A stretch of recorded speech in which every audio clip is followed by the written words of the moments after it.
Hello, everybody. Welcome to Spirit Sessions, A View of the Light. We are so happy you guys are hanging out with us today. We have an amazing show for you today, very exciting.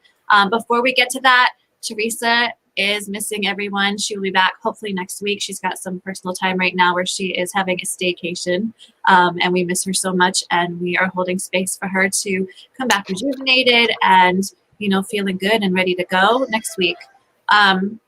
Also, please take some time to share this out. Invite your friends. Whoever shares out the most this week will win a session with Teresa, which we'll announce at the end of next week. And whoever shared out the most last week won a session with me, which we'll announce at the end of today's show. So make sure you guys stay tuned and find out who won.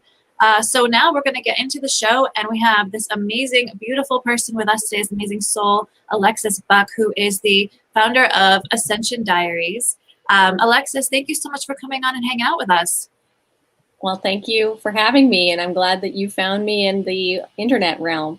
Yes, absolutely. It's funny because I think that I found interest in the Schumann resonance. Of course, everybody was talking about it, and what the heck is it? And somehow you came across my newsfeed, and then we ended up friending each other or something on Facebook, and the rest is history, right? So, yeah, it's awesome. I love what you share.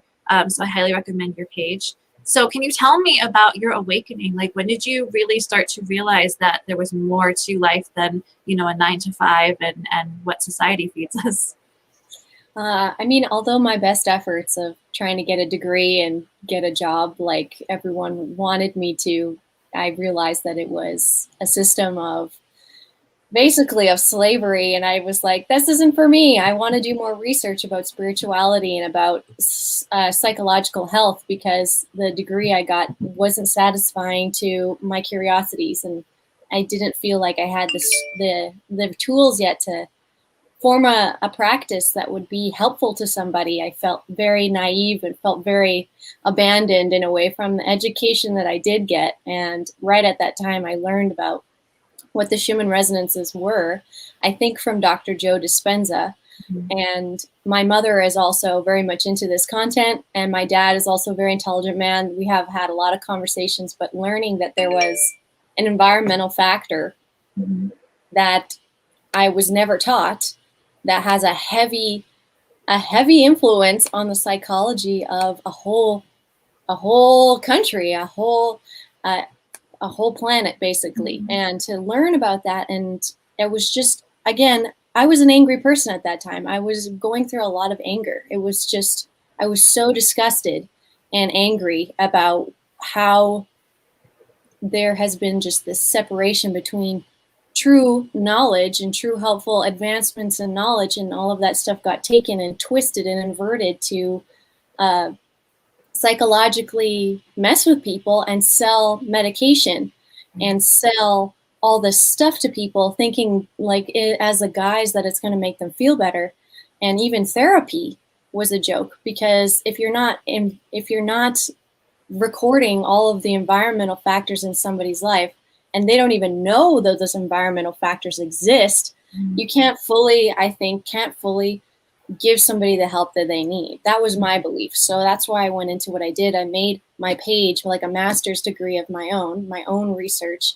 And I used myself as the subject to record how I was doing during the Schumann resonance disturbances. And then it allowed a community feedback as well, with all of their symptoms and what they observed and what they predicted was going to happen and so on. And I've grown a huge amount of, like, a library of data on the internet as well as in my head. And now I am speaking about this science, basically, and an unexpected, at an unexpected level of, professionalism, which is what I wasn't expecting to do at all. But I when I felt it, I knew I had to do something to push this science forward, to get this out there, to get answers. And I almost did it to push, and I would say almost annoy, because seeing a young woman talk about a science term that she barely knows about, it tends to trigger scientists. So I was like, I just want to trigger them, and then they can correct me and I can get the data, but it hasn't really happened.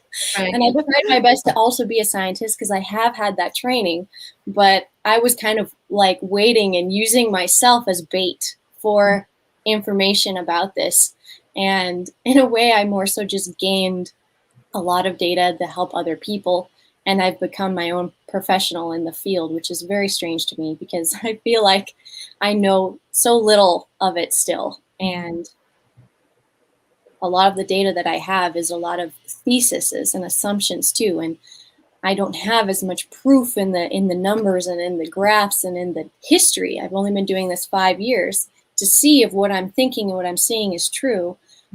So it's been an uphill battle, but we're getting it. I'm slowly accumulating information, and now I'm teaching about it because I at least have the basics down pretty good. At least I think I do. Right. Well, no, I mean, you're definitely well informed. I mean, I'm always blown away by what you share on your page. I think that, the interesting part is that it's becoming more and more known. People are starting to be more interested in it. And so, of course, you're coming in at the perfect time for people to be able to say, hey, we're feeling it too. Something's up. What's going on? Why are we feeling this way? Especially with, the awareness, the awakening of humanity itself. People are starting to realize the connection in everything, right? We can't really step away from anything. It's all there. We're all connected. So, of course, the earth would have a powerful impact on us, and the frequencies of the earth and the frequency of the universe. We would have some sort of interaction with all of it. So can you tell me, can you just break it down? Give me the basics of the Schumann resonance, and then we can kind of go from there. Sure, I'd like to do that. So the Schumann resonances it's basically its own scale of notes that occurs in our planetary electromagnetic field. So from the ground all the way up to the ionosphere is a huge cavity in which these electrical discharges are constantly happening. They say it's through lightning, but it's because of cosmic radiation as well, coming in and charging up the ionosphere, and then it gets shot down to the surface to discharge itself and rebalance itself. And then that discharge of energy also causes then earthquakes and volcanic activity too. It's all kind of related. It's that's why following what the solar weather is doing is also really helpful, because they now can predict earthquakes from solar weather a lot of the time, and just observing how observing every day what the faults are doing and how much that solar wind did impact and where it impacted most. But the Schumann resonances are specifically, I think there are 1, 2, 3, I think it's about 6 frequencies that are in this chord or in this scale. And the first one averages around 7.8, they say. And I've watched over the years, and again, averaging that one frequency out to about 7.8, to me, it could potentially be a different number. And a lot of people will say that number is slightly higher because they want to say the frequency of the planet is rising. So they want the primary Schumann resonance, which is basically just a sound caused by this electrical discharge in this huge cavity of our planet. And all planets with an atmosphere should really have their own Schumann resonance, which it does say that on the Wikipedia science page of it now. But these frequencies, the 7.8, and then it's 14, and then 21, and then around 24 hertz, and then it goes up to around 30. And I don't know, these frequencies are called extremely low frequencies because obviously 0 hertz per second is no rotations, and then we're only getting 7.8 rotations per second. Pretty slow moving frequency compared to gamma radiation, which is just way, way, way faster and much smaller too. So these very large frequencies, in a way, very slow, quite large, in the large cavity, are part of our environment, and it's a constant hum that happens just because of the structure of our planet, basically. And a lot of people will say that this frequency is rising, but I would say that I have been watching, and it doesn't rise very much. It doesn't change from its averages. Those notes don't really change. They will undulate a little bit, but I've watched them. I've watched them track these frequencies, and they do shift, and they do change slightly from their average number, but that's why it's an average, because, there's different data points, but they don't stray too far. And what has been the big fun, though, is that when these Schumann resonances get really loud and they get very prominent in the electromagnetic field out of all the other frequencies that are constantly buzzing us, that's when people will notice symptoms way more often. It's just a huge jump from like very calm, very chill people. And then when the Schumann resonances get really loud, or at least the electromagnetic spectrum from like, I don't know, 7 hertz to 40 hertz, or 4 hertz to 40 hertz, which is what we can see online, is that range, is we get to watch the behavior of 0 to 40 hertz all day long on some of these sources. When that gets excited, that falls into our brainwave range as well. So our brain waves operate from just above 0, basically hertz, to over 40 hertz, which is when you start getting into gamma brainwave states, which is where that's where the high frequency thinking is happening. That's where the high brainwave activity, very more cerebral, more consciousness is accessed. So I'm watching that happen too. I'm watching these storms happen, and people's brainwaves are being tickled. And it's the best part is that there is similarities in the symptoms, but there's often a variety of symptoms that occur, which shows me the genetic diversity of people too. And that's been a fun one. And yeah, the Schumann resonances it's like weather. It's like weather that's constantly changing, but it's always happening, and it's invisible. Yeah. Unfortunately. So those, I don't know if you can see. So Yep. there's today's. So Nice. those spikes, those white spikes, is when you say they get loud? Yes, the amplitude goes up. Okay. So the louder it is, I guess that's from More symptoms, yeah. The more symptoms. That's from yesterday. Well, from Friday to today. Today it's pretty quiet, so everybody should be feeling fairly chill, is what you think?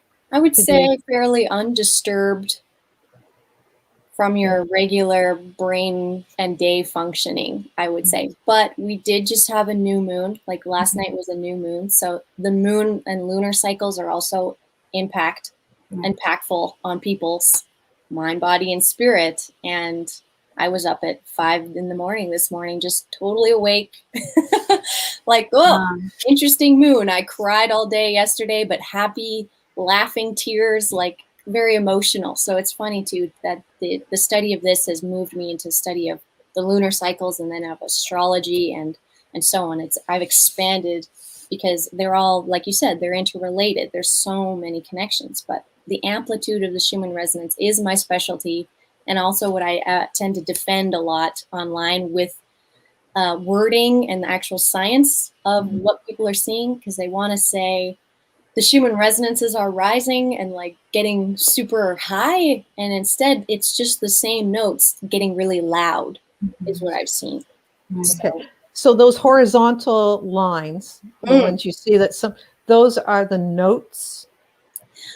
Well, they can be, yes. The notes you can see, kind of leave more of a horizontal imprint across. Those are the more prominent notes. So the first one near the top, I noticed there's usually horizontal around the 7 and 8 hertz. But below it, there's also one around 4 hertz, which is interesting. That's like our delta brainwaves.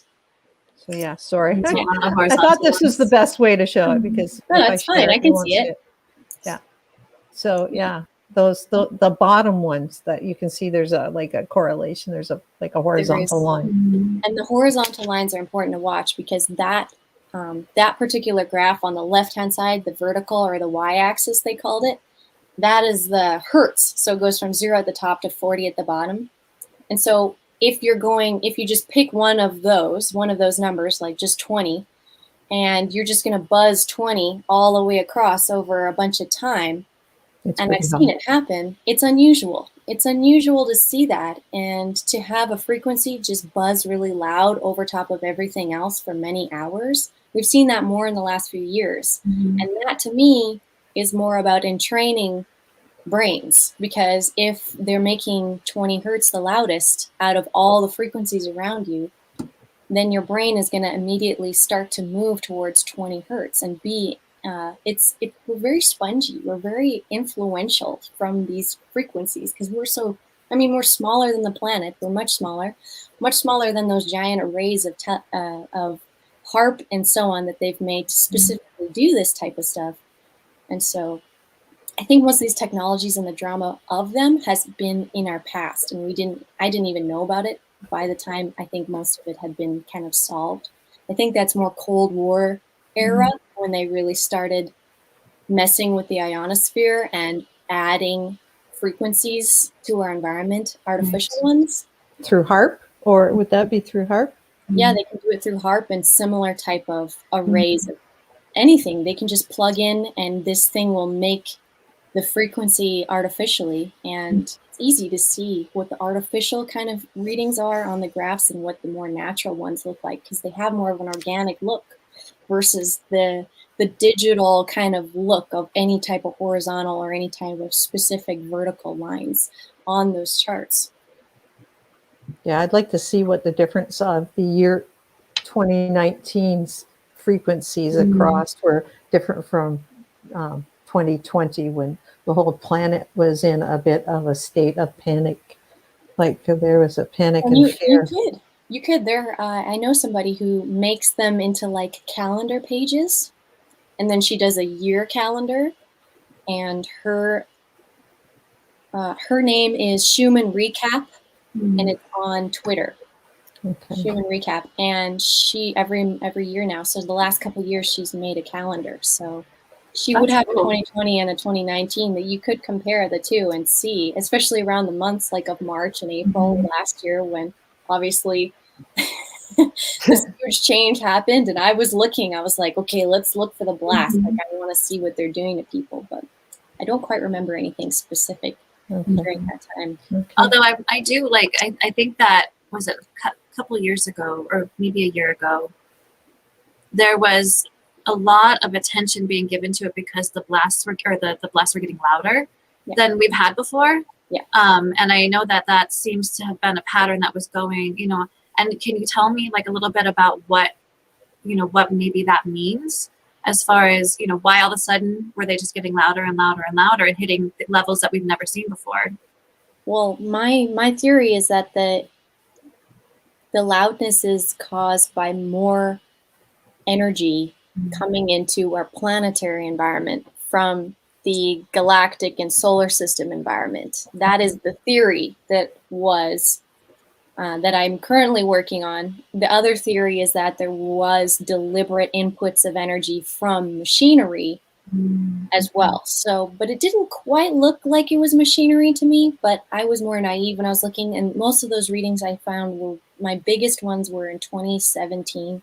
And that was also when, sorry, I think it was 2018. But 2017 is when I kind of started. And then that's because everyone was like, what is going on? And I was like, reading all these articles, or at least like 2 or 3. There was really many people writing blogs about it at that time. And I was reading it and I was like, these guys aren't even reading the charts. And like, I'm looking at the website and I'm like, there's data missing from the public data is missing descriptive elements that are really important for science. Like there's no labeling on some of the charts for terms and like units of measurement, like amplitude in the Russian chart. There's no unit of measurement of amplitude. So you don't know what unit they're using. So you can't cross analyze it between other sites that are also measuring the amplitude. And those sites, except for one now in Italy, which uses decibels to measure the amplitude. There's an American site called HeartMath, and they also don't label their amplitude. And they get 2 different numbers, very different. The American one goes into the hundreds often.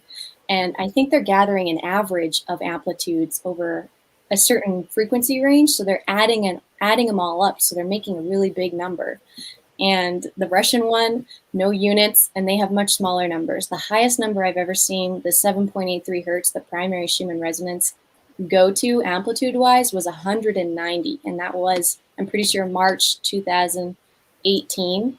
And it was insane. I was just like, what is happening? Like, are we going to is our planet just going to pop into a whole new reality? I was at that point, like, wondering. But it really calmed down after that. We get them during seasonal changes as well, these big... Yeah, because we're coming into the equinox, and that's and the sun's crossing, so yes, and we're going so that we should have a... It's true. And the best time of the year is always the spring, like Northern Hemisphere spring equinox. We get the best readings across the last 5 years of me I always look forward to this time, because I'm like, okay, are we going to beat the record and get up to 200. I don't know, but I'm sure we'll see. That's so cool. So it's when you get the best northern lights too, yeah, right? At this time. Yeah, they are related for and sure. the fall. Yeah. yeah, that's very cool.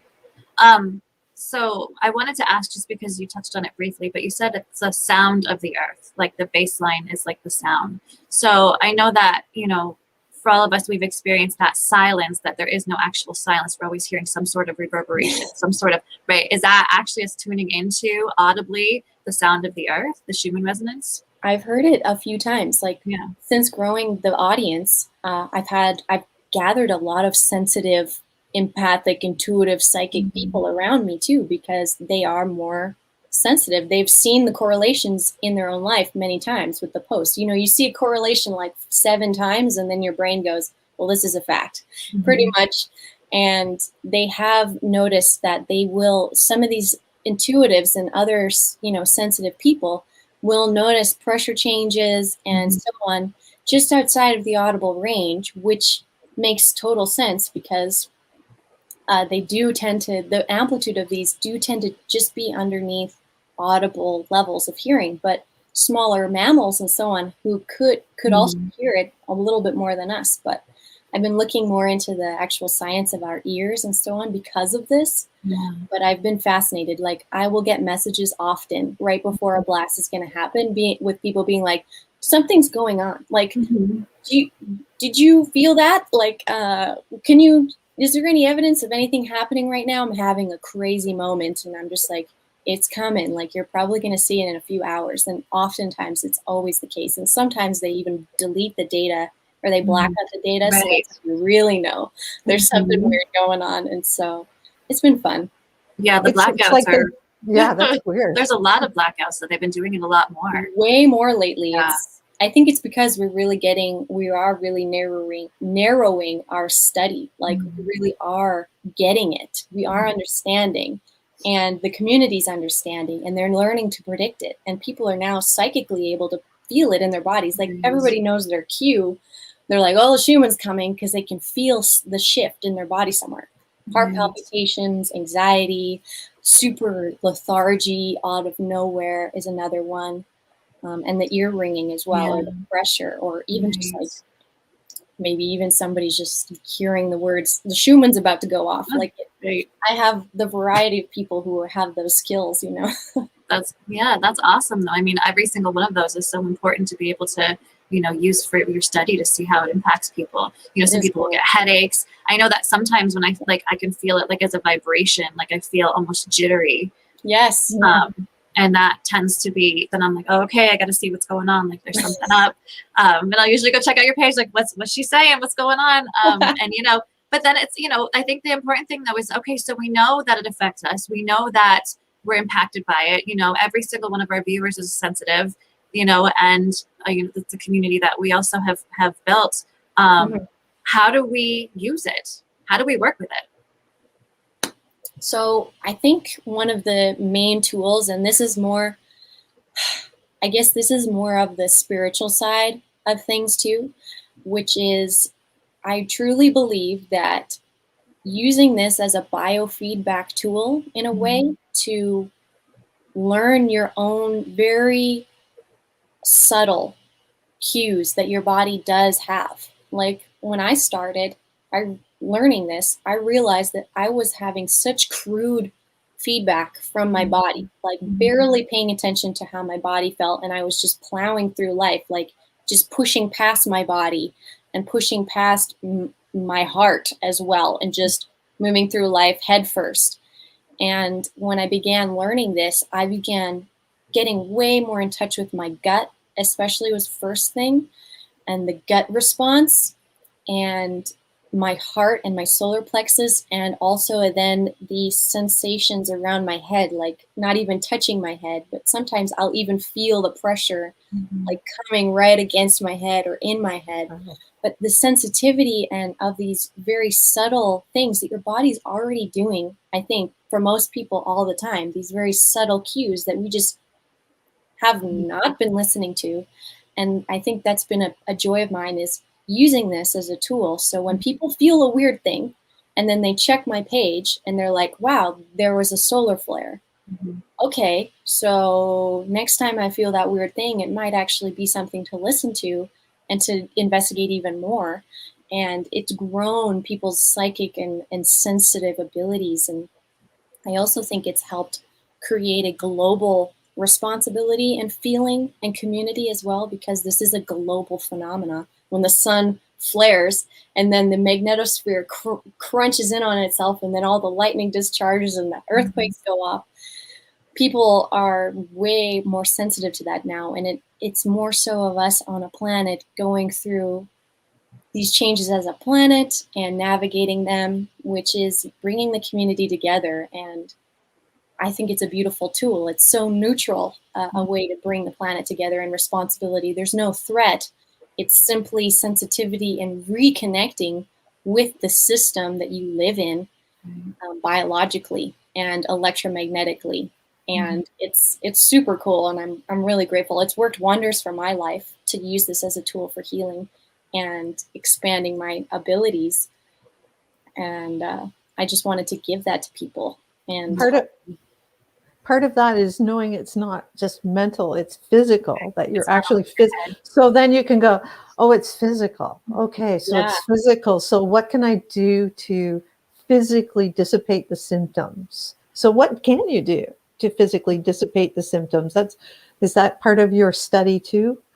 Yeah, it's been a part of my personal study for sure. I mean, it's the pursuit of me trying to stay comfortable during these. And I also wondered if me kind of, I would say, making it my business to do this all the time has made me maybe even more sensitive than maybe is necessary for the average human being walking the earth sensitivity. But my sensitivity to it is, important for the study. So it's cool. But if I took a break, I feel like I would it would be less, I would have less intense symptoms, I think.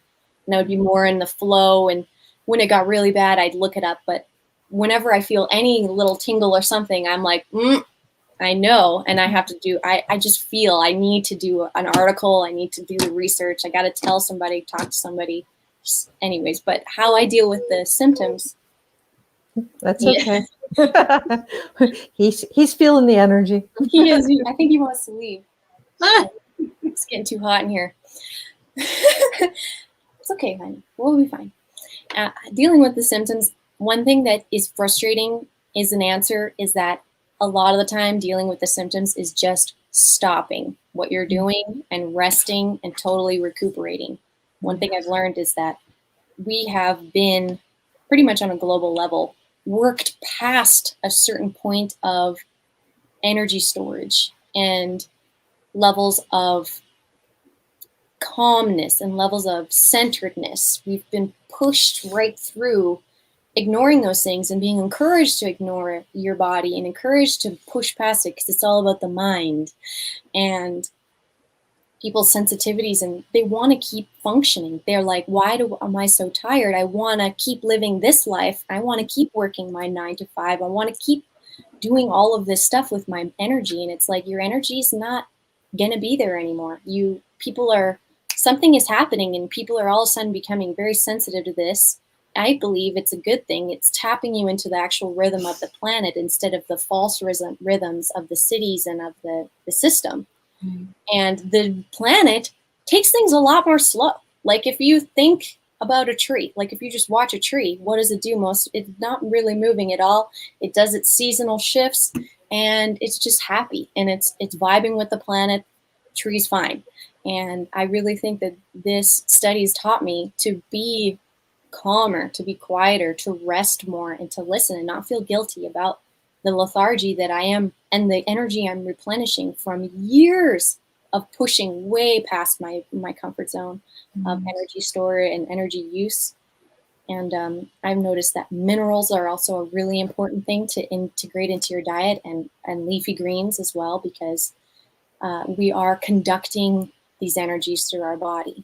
And a lot of the pain that I find, especially from solar wind, is pain in the nervous system and of the spine, like around the neck and all the way down the spine, because that is the main channel of our of our electricity is our spine. So if all of a sudden we get charged with way more than our spine's used to dealing with, people will burn out.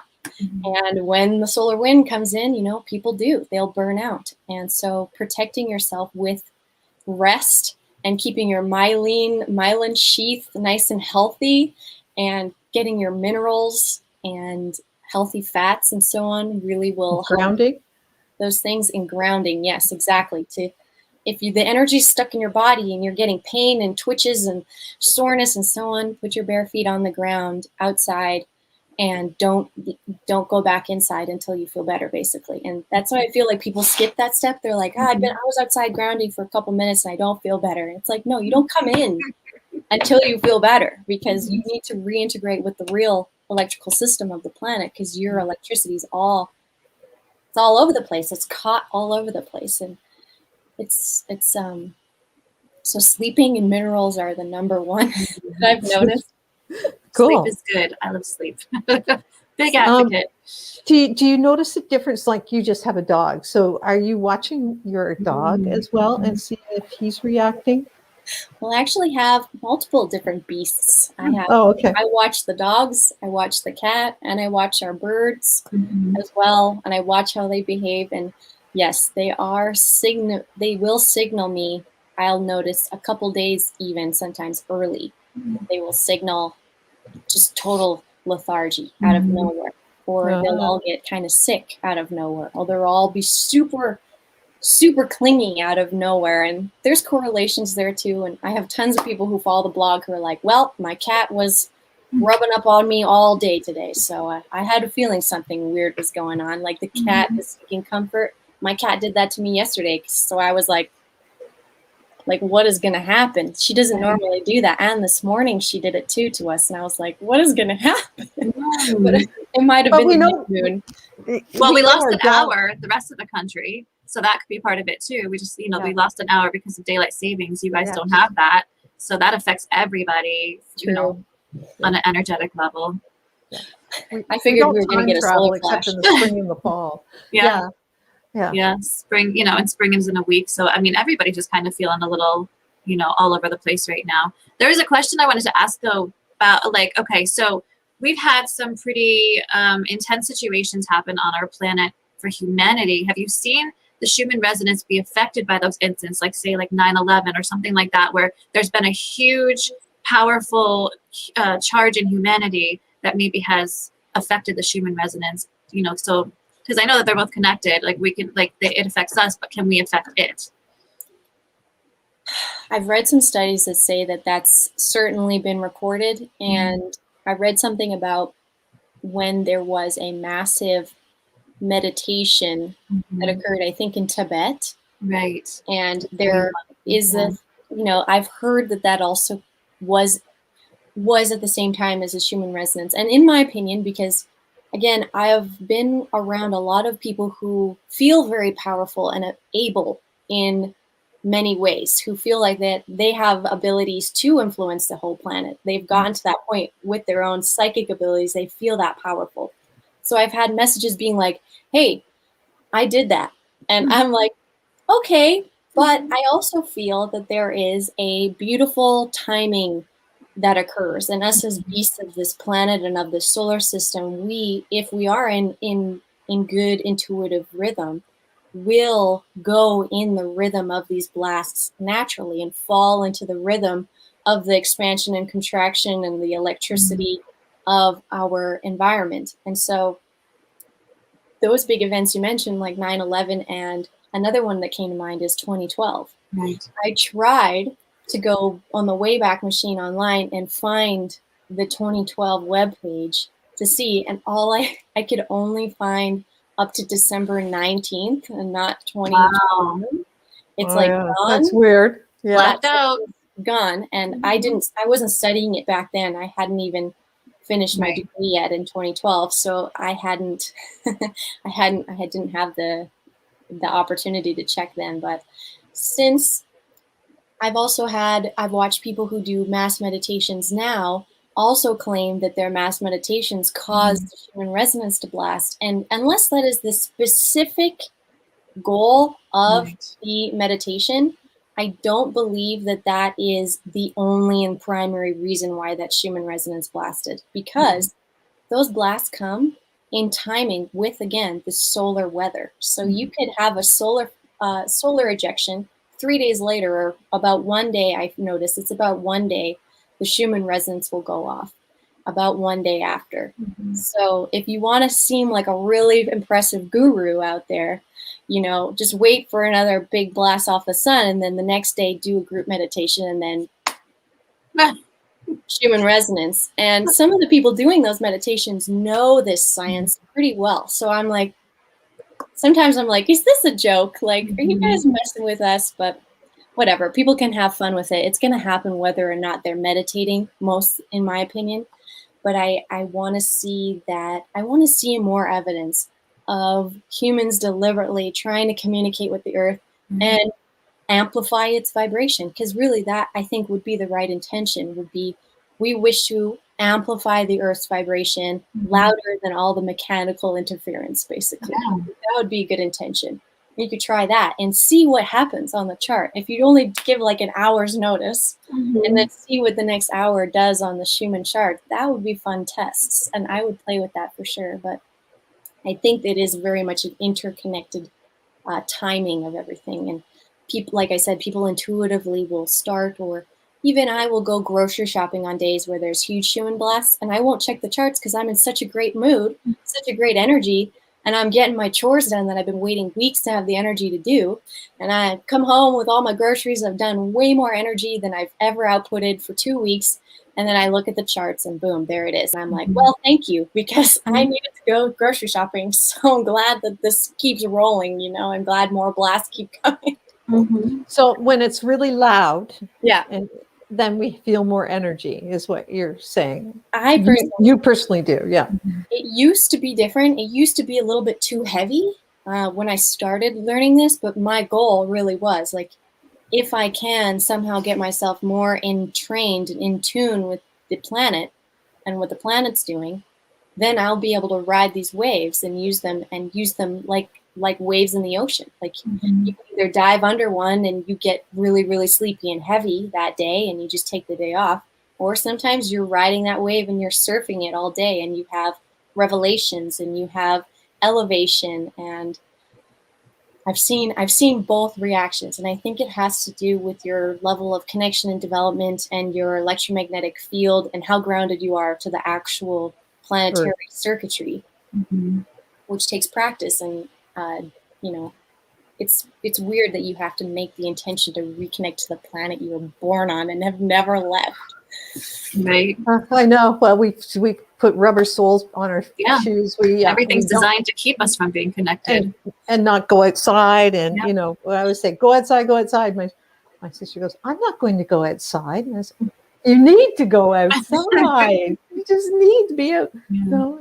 Yeah. I just find it's hard to believe people don't want to be outside more, but I just have a need, and if I don't feel well. So I feel that. My father used to tell us to go outside, and then he would just lock the door. And as a kid, I was not happy about that, but as an adult, I'm like, I kind of get it. Absolutely. Yeah. We weren't for younger still. We were not allowed back in the house. Yeah. Go and come back when the lights come on. Exactly. So I wanted to be outside all the time when I was a kid. I loved being outside. This now has been super fascinating, eh? Yeah, it is. It's just so much information, and I love it. I love that you're able to explain it in a way that people can easily understand it, because it's something that is not so easy to understand, especially when you're trying to do the research for yourself. It can be super complicated. So I appreciate that you can break it down for us. It makes it much more manageable. So we need to have you talk about you now, and just sort of tell us what you do, because you do more than just this. This is your thesis and your PhD studies that you're doing. So for you tell us what you actually do. You do classes, you do healing work. Let us know what you do and where we can find you. Yeah, for sure. Well, moving into this kind of study is in the category of disclosure in the popular community. A little bit conspiracy in a way, but more so groups of people and the friends I've met and the conferences I've gone to, I've met a lot of people who have learned truths like this, and they've changed their whole lives, and they've become practitioners and teachers of this truth, and they call it disclosure. And so I've learned through all those other people now and those friends and their topics, the certain things that I'd like to add to my own work and my own theses and stuff. And I feel like I feel like I lost track of the question for a second there. I'm like, yes, and the things that I do with this and the work that I do extra is more so community growth as well. I'm really trying to get the information out there so people know their symptoms aren't caused by something they can't control or don't understand, like an invisible force that they just keep medicating because they don't know what this invisible force that's causing them. And it causes a psychosis. Like if you don't know what's bothering you, and you've gone to a point where you've had to numb yourself with medication because you just can't figure it out. That's what I went to school to try and avoid doing for people. And then now I'm even doing it more because I have the answers, which is the best part. Like before, I wasn't given the answers in the school. They were like, medication, like therapy. You're like, okay, yeah, we can. Their music therapy even was one class I took, and I was like, great, yeah, we can play music together, but people are still in pain. Like it's weird. So I took it into, I learned a lot of healing modalities. I learned about energy healing. I learned about Reiki. I learned about, again, the non-physical energy that we are and what is around us and how to operate with it. And I've learned, and I bring that to people. And right now I do live streams. I've been really called to doing streams like you guys and talking and bringing in concepts not only about the Schumann resonance is almost like my Trojan horse. It's my consistent posting and the data I keep up with, and having that expertise has helped me very much. And then while people come in for that data, I then begin talking about basically any other topic that I'm currently meditating on and growing through, because I've called it a diary. So I'm basically diarying everything that I'm currently thinking about and processing, and the act of writing it all down. So I do whiteboard Wednesdays. So I write everything I've thought about for a week, random topics on a whiteboard, go over them with everyone, and we have a group conversation. People say funny things and add things that I would have never thought of.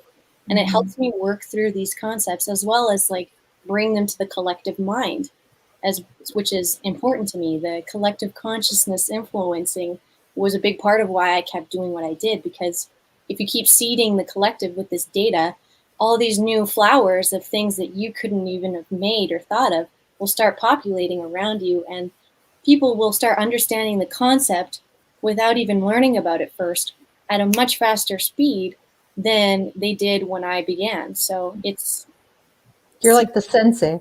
You're the Schumann sensei. It's the sensei work. Yeah, I'm like, yeah. I'm tickling the invisible strings of the collective mind as well, because I've learned about all these concepts and the quantum field and how you can have an atom split and then put it way over there and do something to it. The same thing will happen to the atom over here in perfect time. There's no separation between, even though they physically are separated. And all these amazing concepts have helped me understand how to help humanity and put good vibes back into the collective, the most that I can, the most love that I can emit, because I really came here on this planet to help people, and it's what gives me the most joy. So talking about all these things makes people happy. They also get a variety of concepts to think about, and I get tons of replies about the stuff I've brought up has changed people's whole week, their whole trajectory. Like they want to try this, they want to do this, they never heard of this. Amazing. And that stuff has happened to me many times, watching channels like us. Like before I even started, I was learning from other people all of these tricks. And then on Sunday or Saturday, I do a ceremony live stream where I use a crystal bowl, which is, again, another great example for the Schumann resonance, because, you know, you hit the bowl on one side, but the whole thing will resonate, right? So if you're getting solar blasts on one side of the planet, the other side will still feel it. So it's good science there. I do oracle card readings as well. I've been able to open up my natural abilities to be a psychic person and get information, I would say, in my third eye about people when I engage with them in sessions and so on, and in friendships and whatever. I'll do readings for the group, and we will again talk about other spiritual concepts or whatever. And it's really been about more so creating those bonds of trust and of love and of community and tribe. Because growing up, I didn't have many people who connected with me in the way that now I'm connecting with people I've never even physically touched or seen. I'm connecting way deeper with you guys than, 99% of the people I grew up around. Mm-hmm. And I'm experiencing that now with the Ascension Diaries blog and all these people who come and they go. And it's just a beautiful thing. And it's that energy exchange in the quantum where you can be with a person and not be with yours. That's so great. So you do private sessions as well. I see people can book one-on-ones with you and sort of get your counseling. Yes, because people want to know. They want to know how to do what I'm doing, what you guys are doing. They want to know how to break through certain walls that they've seen that I've broken through or I've fixed. And again, also some people are really psychic or really connected to their galactic self as well. And star family has become a big part of this conversation. Even the science of the Schumann resonance has brought in a lot of conversation about galactic influences and civilizations that are possibly, doing DNA things on us all the time and doing it with vibration and doing it here and there and to this group and that group. And I've also grown in that area of expertise too, and because of my own contact experiences.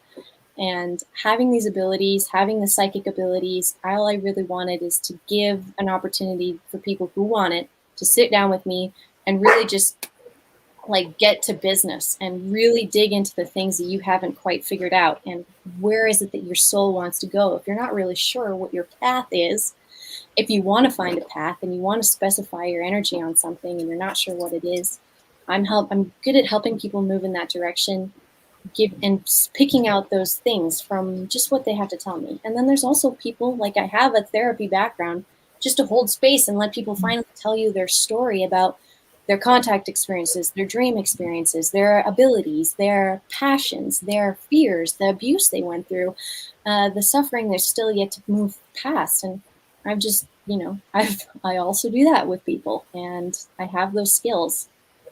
That's you're very, very talented woman. Well, so we'd love to talk to you all day, and we're going to get you back because obviously we need to, because there's so much response. There's so much. There's just so there's much. questions we weren't able to ask because we didn't have time. But if you want to look in the comments later, you can feel free to answer those questions because people still have a lot they want to know about the Schumann resonance, of course. So that'd be cool if you could. And anybody who wants to, continue following her and the Schumann resonance and find out more information and see the daily reports and all of that, you can check her out on the Ascension Diaries on Facebook and on Instagram, right? And she has a beautiful Linktree link in the description, which someday I'll have to learn how to use too. But and you go to it. She's got all sorts of wonderful links in there as well in her Linktree. Yes, I had to make my own website because social media has really been eating me alive the last few years. They tell me I have 15,000 and 13,000 followers on these platforms, but I'm getting engagements of 2 and 3 likes on Facebook, and I've been cut off of Facebook a bunch of times, but they keep letting me back, and it's weird. But so go to my website, sign up on the mailing list if you're really serious about keeping track of me and the space weather, big explosion space weather things, because I do space weather Sundays, which is today. After this, I'm going to be doing a whole report to cover the week and uploading that. So that's awesome. Website's good, but social media is my favorite still. So we have a couple of little questions just to end this off. Okay. And one of them is, what's your favorite crystal right now? Oh, rhodochrosite. Oh, yeah. Oh, beautiful. That's a beautiful raw one. That is gorgeous. Yeah, this is gorgeous. Really pretty. And it's got some really good sparkle in there too if you get it in the sunshine. It's a lovely slice. Yeah, it's full of love. I love that. I'm going to ask if you were going across in your TED Talk about the Schumann resonance, when you go do that, give your TED Talk on that because it's science and they'll do it. They just don't like psychic feely stuff. But you can pretend it's all science stuff, and then you can weave the other stuff in. What would be the song that would play for you? I feel like it would have to be a Daft Punk song from the Discovery album. I don't know if you're familiar, but it's my favorite album. And Face to Face used to be what I used as my intro on my channel, but then they started flagging it. Even though it used to be 15 seconds. YouTube would let you play any copyrighted song, but then I think they just like totally cut that off. But Face to Face from Daft Punk I really like because, again, it's appropriate for a YouTube video where you're watching somebody, and it's also kind of alien-like the galactic sort of vibe. So I like that. Which totally brings me to the last question: is have you experienced extraterrestrial or extra-dimensional intelligence? Yes. What is your experience? If you got a short one that you can tell us, I think it's probably more often than we know, but yeah. When I first started, I don't know what it was. I think it's my mother as well, because she's also a contactee all of her life. So when she started bringing it to me more and kind of talking about it as I became older, and she was more comfortable bringing up such a topic because she already knew what that would have meant for me if she starts introducing me to this stuff. It's like your third eye all of a sudden's like, oh yeah, those things are there. You don't notice them before, but then you do. And I started going on Reddit and Google and just looking up every image and video I could find, any real evidence of any type of alien. Like, I was really into it. And there was some stuff on there that was pretty real sometimes, even back then. And then I started seeing them kind of in my third eye and in my room. And I was like, nope, we're not doing that anymore. I accidentally opened a door I didn't want to open. And so I told them, basically with the power of God, or, the almighty power, like, you are not welcome here. This is on my terms. And that worked. And then I just never stopped being interested in it. And I started when I was more of an adult, and when I really was getting into the galactivation is what I call it. I watched a show called Cosmic Disclosure. And it was a huge, I would say almost a little bit too much of an activation for me. And even now, looking back, I don't even know if most of the stuff was even fully accurate, but it was the truths that were woven in there that activated me so much, because my heart would beat so fast, and it was like euphoria coming through my body. And then I thought I was going crazy because I felt like I knew these things were real, but I had never thought those things were real before. And it was just such an intense moment. And then I started chasing UFOs in my car because they started following me. Because you finally saw them. Yeah, and they started following me, and they showed up at my apartment a bunch of times, just in the distance, this golden light. And a few times over a shopping center, I walked out of a movie theater, and it was the eeriest dead air feeling. There was something weird. And then there it was right above us. Nobody else really, it was a very late movie, and I just drove and I followed the thing. And it landed on a piece of property that I couldn't get to with my car. And I was just like, man, this is hilarious. Like, I didn't know it was this obvious, and they just kept getting more and more obvious. And then I moved to the United States, and things totally lightened up. I think Canada is way more active with the ships and more obvious sightings and stuff.